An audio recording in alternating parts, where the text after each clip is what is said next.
di bidang atau di sektor investasi itu kita bisa melakukan yang namanya tax planning.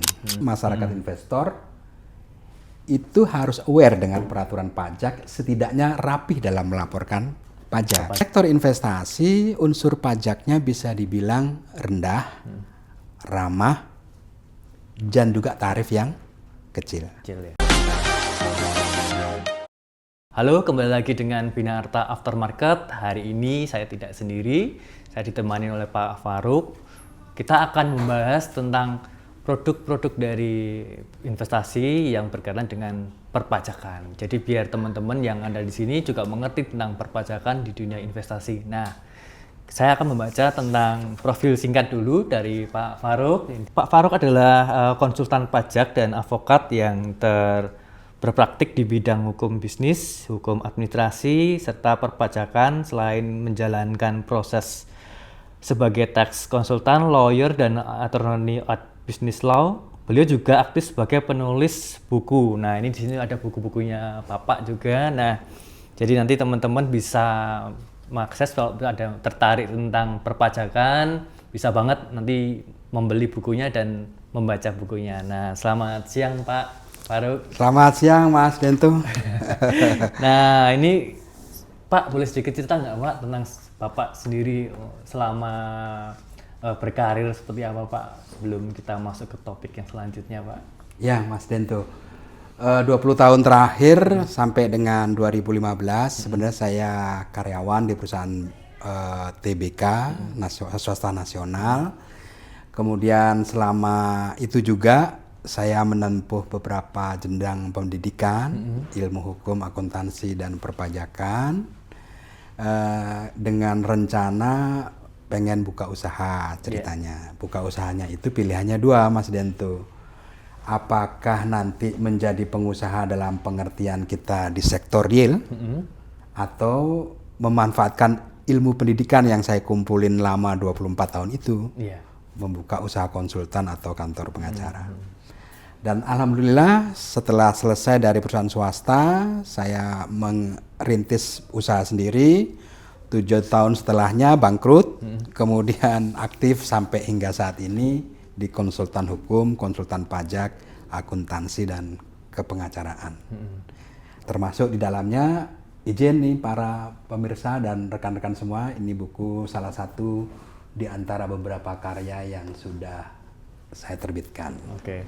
Gitu kira-kira Mas Dento. Menarik sih Pak, saya lihat buku-bukunya juga menarik banget misalnya buat teman-teman yang mungkin mau belajar tentang perpajakan secara umum. Nah, ini bisa nih dengan bukunya Bapak. Nah, sebetulnya Pak saya pengen penasaran nih Pak. Iya. Dengan adanya buku-buku ini tuh sebenarnya motivasinya apa sih Pak? Kalau boleh tahu Pak, mungkin bisa di-share ke teman-teman di sini gitu. Motivasinya pertama secara akademis ya. Bahwa di negara kita itu kalau belajar sesuatu tidak bisa spesialis lagi. Saya ingin tunjukkan dalam perpajakan misalkan, di sini ada 3 ilmu yang digabungkan menjadi satu Mas Dento. Pertama ilmu akuntansi, kedua ilmu administrasi fiskal, dan ketiga ilmu hukum. Nah, jadi kalau kita ngomong spesialisasi di antara ketiganya, bahas pajak nggak ketemu. Di samping itu juga ngomong penegakan hukum berhadapan dengan aparat penegak hukum yang hanya bertitel hukum saja juga nggak ketemu. Karena ini adalah ilmu kompilasi yang mengintegrasikan lebih dari satu bidang ilmu.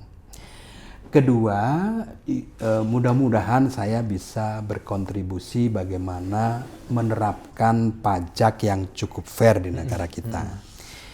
Idealnya saya punya harapan bahwa negara kita kaya raya, meski tetap masyarakat itu dikasih well education tentang pajak sebagai kesadaran bersama, tapi yang lebih penting saya ingin menunjukkan seyogyanya dikelola kekayaan alam yang dimiliki Indonesia yang kaya itu dengan cara lebih baik. Yang hasilnya bisa dilakukan parameter jumlah atau frekuensi pembayaran pajak, rasionya turun. Yang naik adalah pendapatan dari kekayaan alam Indonesia atau hasil pengelolaan aset negara. Setidaknya itu Mas Dento. Menarik sih itu ya konteksnya. Saat ini di Indonesia kebanyakan untuk pendapatan lebih banyak dipajak ya Pak ya. Padahal kan untuk yang lain-lain masih belum berkembang. Nah mungkin bisa dikembangkan ya Pak ya. Untuk Betul. itu ya. Nah dulu 10 tahun lalu saya di Magister Administrasi Publik. Salah satu tesis saya adalah meneliti tentang utang pajak. Nah, utang pajak ini kalau dengan tahun terakhir digabungkan antara utang negara dan utang BUMN, jumlahnya hampir 9.000 US dollar. Atau dibandingkan rasio yang ditetapkan dengan Undang-Undang Perbendaharaan Negara, itu lebih dari 85%. Sementara batasnya adalah 60%. Bayar utang, angsuran pokok, cicilan, dan pokok bunga itu mayoritas diambil dari penerimaan pajak yang sampai dengan saat ini bergantung secara determinan 80% dari penerimaan pajak. Nah itu sangat berisiko. Betul. Ya. Nah menarik ya Pak ya. Nah kalau misalnya Pak untuk perpajakan, misalnya ini buat teman-teman di Binata tuh banyak sekali investor-investor muda yang mereka masih bingung tentang perpajakan di Indonesia ya Pak. Apalagi sebagai investor nih di saham, kemudian ada reksadana, kemudian ada investasi untuk obligasi. Nah, secara umum nih Pak, kita pengen tahu untuk soal bersinggungan dengan pajak, kenapa investasi itu penting adanya pajak gitu Pak? Ya. Karena dalam investasi Mas Dento ada penghasilan di dalamnya. Ada potensi keuntungan. Sehingga secara prinsip itu memenuhi syarat dan kriterianya untuk menjadi objek atau dikenai pajak. Cuman di sini juga berdasarkan pengetahuan yang kami pelajari, teman-teman investor juga tidak perlu khawatir bahwa meski adanya pajak di sektor investasi ada beberapa stimulus dan insentif, sehingga harusnya perlakuan pajak atas investasi tidak menjadi momok bagi investor. Yang diperlukan bagi kita adalah mensikapinya dengan cerdas secara finansial. Jadi nggak perlu takut ya Pak ya sebetulnya. Ya. Jadi kita bikin santai lah kan ya, nanti bisa dibantu ya Pak ya. Jadi kalau misalnya teman-teman bingung nih mau melaporkan pajaknya, wah ini bisa banget sama Bapak nih. Atau mungkin yang mereka sudah nilai investasinya udah lebih dari 1 miliar atau mungkin yang lebih dari mungkin ratusan lah, nanti bingung untuk soal perpajakannya bisa ya Pak ya? Bisa. Karena bagaimanapun sampai dengan saat ini ke depan negara yang bergantung dengan pajak, kita semua masyarakat tidak terkecuali masyarakat investor itu harus aware dengan peraturan pajak, setidaknya rapih dalam melaporkan pajak. Jadi memang tidak ada pilihan, tidak pilih-pilihan, di semua sektor memang berlaku pajak ya. Nah kan banyak Pak soal orang itu masih menganggap pajak itu nggak penting Pak di dunia investasi. Sebetulnya itu benar apa nggak sih Pak? Gitu. Mitos. Itu mitos. Karena setiap kegiatan investasi dan bersinggungan langsung dengan pajak itu kalau dikaitkan secara makroekonomi dan politis penting. Karena bagi negara perlu memberikan kestabilan sistem investasi. Dari pelaku usaha jadi ada perlakuan pengawasan yang fairness treatment. Nah, semua itu kan salah satunya dibiayai dari pajak. Sehingga ada regulator yang mengatur tentang kegiatan investasi. Nah, keseimbangan antar itu menciptakan ekosistem yang legal dan juga sehat di bidang investasi. Jadi sebenarnya membantu kita mungkin investor mungkin kalau ada kendala bisa terbantu dengan adanya regulator itu Pak ya. Betul dan perlu diingat di sektor investasi unsur pajaknya bisa dibilang rendah, ramah dan juga tarif yang kecil ya. Dan sifatnya final. Ya. Nah, lalu gini Pak, kalau untuk perpajakan di investasi yang paling umum kan biasanya saham ya Pak. Ya. Nah itu bagaimana Pak kalau misalnya dari sisi investor? Ya. Kalau soal untuk perpajakan mungkin mereka punya perpajakan tidak hanya saham, tapi mungkin juga reksadana atau mungkin punya pajak-pajak investasi. Ya. Terus bagaimana sih Pak untuk pelaporannya gitu. Oke. Nah, mungkin yang perlu, apalagi kan ada sistem Cortex yang nah itu bisa dijelaskan Pak sedikit dong. Untuk saham, Mas Dento, setiap ditransaksikan, maksudnya transaksi penjualan, dikenai pajak 0,1% final. Ya.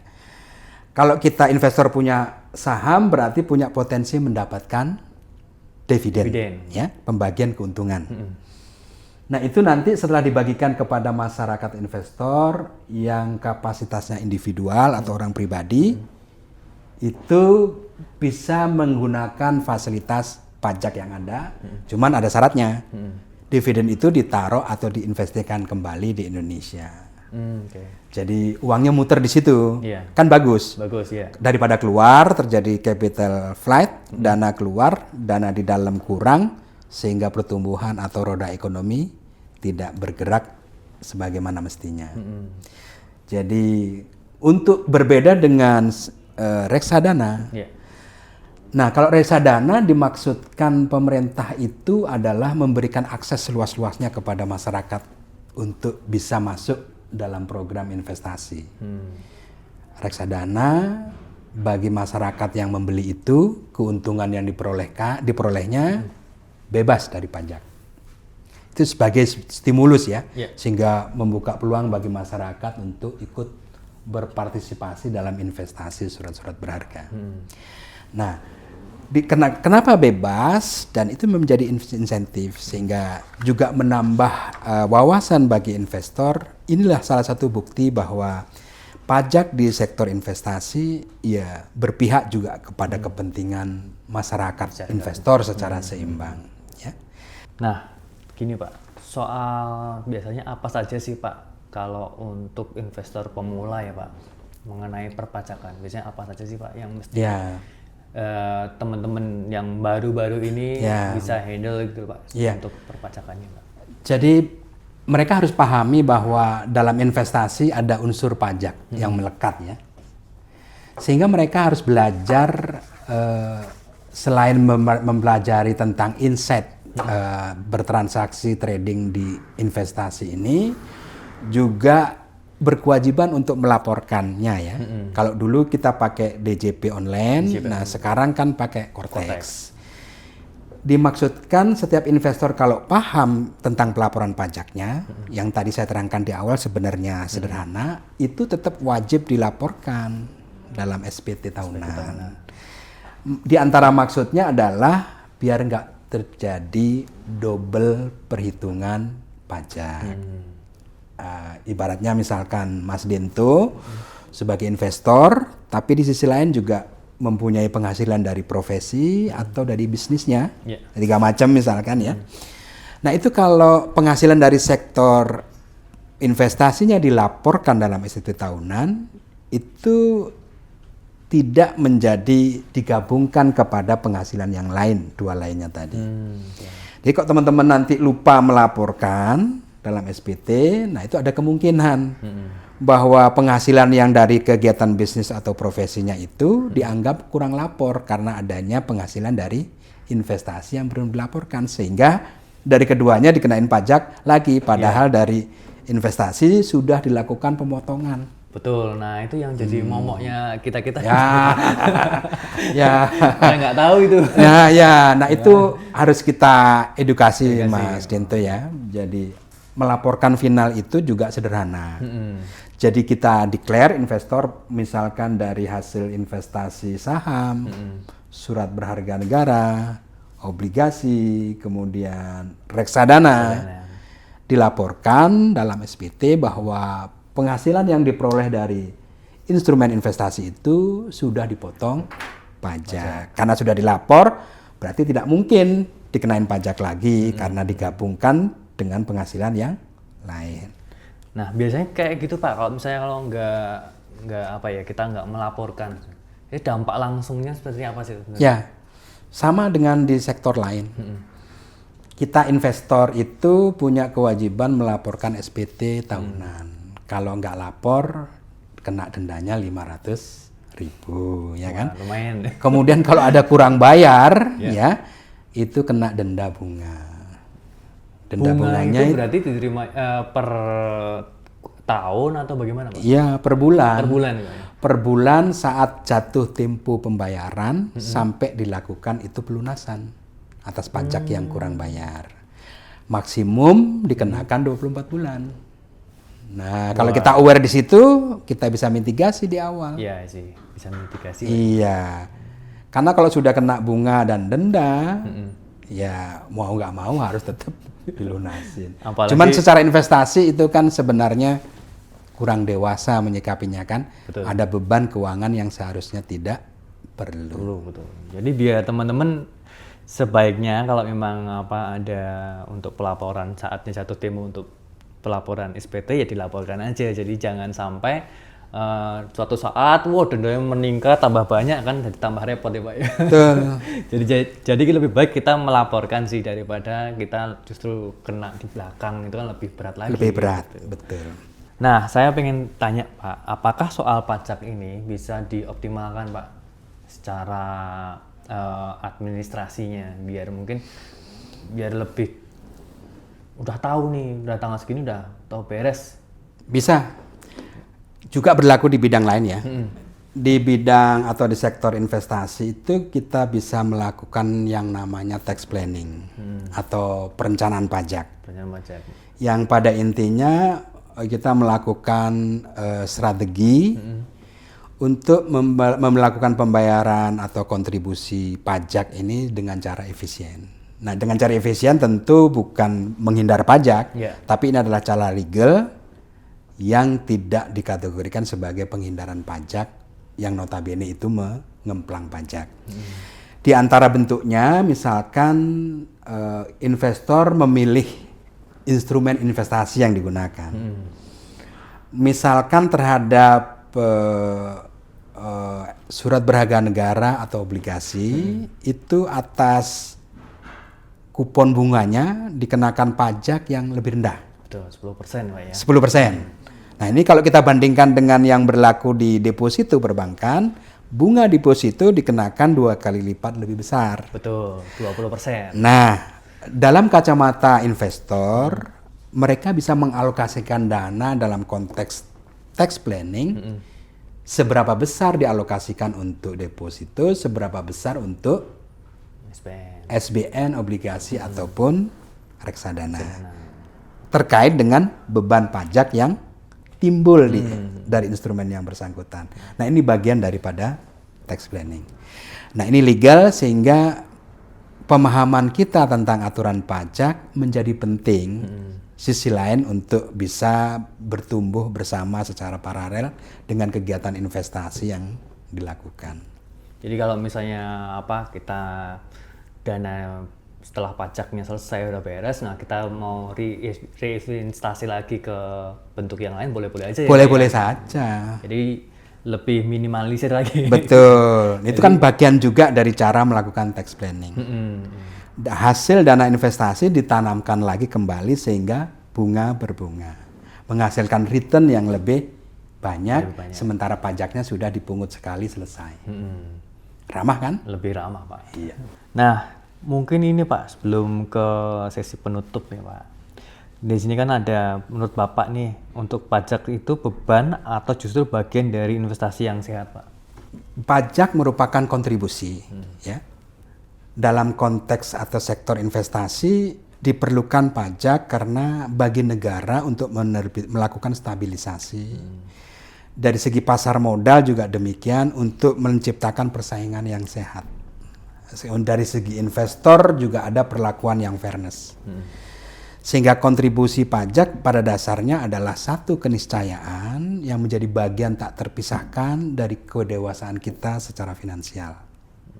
Harus, dan memang itu membawa manfaat seperti kestabilan pasar dan juga fairness dalam transaksi perdagangan investasi atau sekuritas. Begitu Mas Dento. Oke. Nah, sebelum kita masuk ke sesi terakhir nih Pak, saya ada satu pertanyaan lagi Pak. Ya. Saya masih penasaran. Kalau untuk yang di produk investasi syariah Pak, Ya. apakah itu juga ada pajaknya juga atau enggak Pak? Prinsipnya sama Mas Dento. Misalkan sukuk ya, itu kan salah satunya derivatif dari obligasi. Ya. Tetap dikenakan pajak dengan kapen bondnya sebesar 10%. Berarti tetap masih ada ya Pak ya? Tetap masih ada. Kalau dilakukan diferensiasi, otomatis menjadi nggak fair kan? Fairness-nya jadi nggak ada. Karena secara prinsipil substansinya adalah ada kapen bond. Open bond. Kapen bond itu secara pajak adalah penghasilan atau potensi keuntungan yang menjadi objek pajak. Sehingga antar keduanya nggak boleh dikecualikan. Nah, lalu Pak, sebelum masuk sesi ini Pak ya, Ya. terakhir. Jadi kalau misalnya ada nasabah nih Pak, Ya. pengen apa untuk mereka udah terlalu sibuk dengan kegiatan usahanya, tapi pengen mereka untuk dibantu, apakah bisa Pak dari hulu ke hilir Pak? Misalnya mereka nggak ada waktu, mungkin bisa dibantu dari pihaknya Bapak, itu apakah bersedia apa enggak Pak? Ya, kami sudah lama beroperasi sebagai memberikan servis di bidang administrasi perpajakan, termasuk penyelesaian sengketa dalam ranah hukum hingga ke Mahkamah Agung. Tentu bersedia dan mudah-mudahan dengan pengalaman yang kami miliki selama 24 tahun terakhir ya, bisa membantu para investor untuk menyelesaikan kegiatan atau kewajiban administrasinya di bidang perpajakan, sehingga bagi mereka merasa aman dan juga kewajiban administratifnya tertunaikan dengan baik kepada negara. Kadang kan banyak sekali tuh Pak yang mereka udah ribet gitu. Ya. Mungkin bisa dibantu gitu. Ya, namanya administrasi. Iya, karena banyak sekali tuh Ya, komponen-komponen. memang pajak tidak identik dengan ribet, Mas Dento ya, karena dia masuk dalam segala aspek yang berpotensi adanya penghasilan, keuntungan, peralihan harta, dan kegiatan lainnya untuk dipajaki. Sehingga secara administrasi pasti ribet karena menyesuaikan dengan spesifikasi jenis transaksi seperti itu. Tapi anyhow memerlukan pengalaman yang cukup sehingga menghindari terjadi kesalahan. Investor dapat belajar sendiri secara mandiri untuk melaporkan SPT-nya karena sebenarnya di sektor investasi perlakuan pajaknya sifatnya final, simple atau sederhana ya. Sehingga dilaporkan selesai, nggak perlu hitung-hitungan lagi karena investor sudah terima hasil dari investasi itu sudah bersih, dalam pengertian sudah dipotong pajaknya, atau dalam hal reksadana mereka terima utuh penghasilan keuntungan karena tidak dipotong pajak, gitu ya, karena bukan objek pajak. Tetapi kalau masih untuk mereka yang tidak sempat karena kesibukan atau lain hal, nah bisa.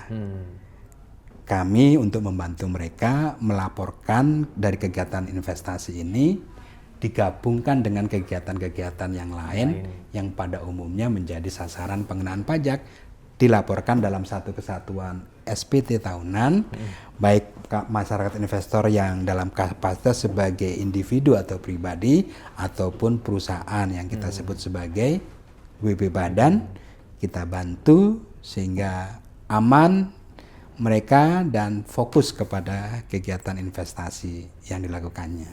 Nah, itu tuh insight-nya menarik Pak. Siap. Nah, itu aja Pak, saya pengen sebelum penutup Pak, ada nggak Pak pesan-pesan buat teman-teman investor muda yang di Bina Arta atau mungkin baru akan mau belajar investasi? Ya.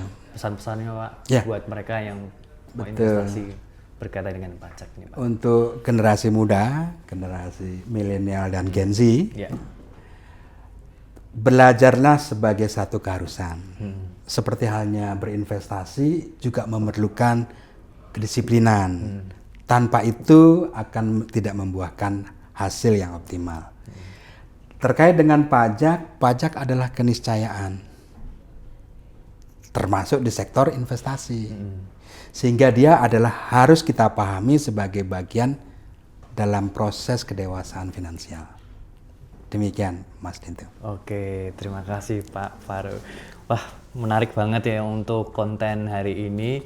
Buat teman-teman yang mungkin mau investasi, jangan takut bahwa memang pajak itu adalah sesuatu yang sebenarnya menguntungkan buat teman-teman juga. Jadi biar teman-teman paham tentang apa saja yang mesti dilakukan. Nah, untuk perpajakan jangan lupa ya, sebentar lagi kita udah mulai untuk pelaporan, misalnya teman-teman punya aset tentang investasi seperti saham, kemudian SBN atau mungkin obligasi yang lain bisa dilaporkan gitu ya Pak. Jangan sampai terlambat.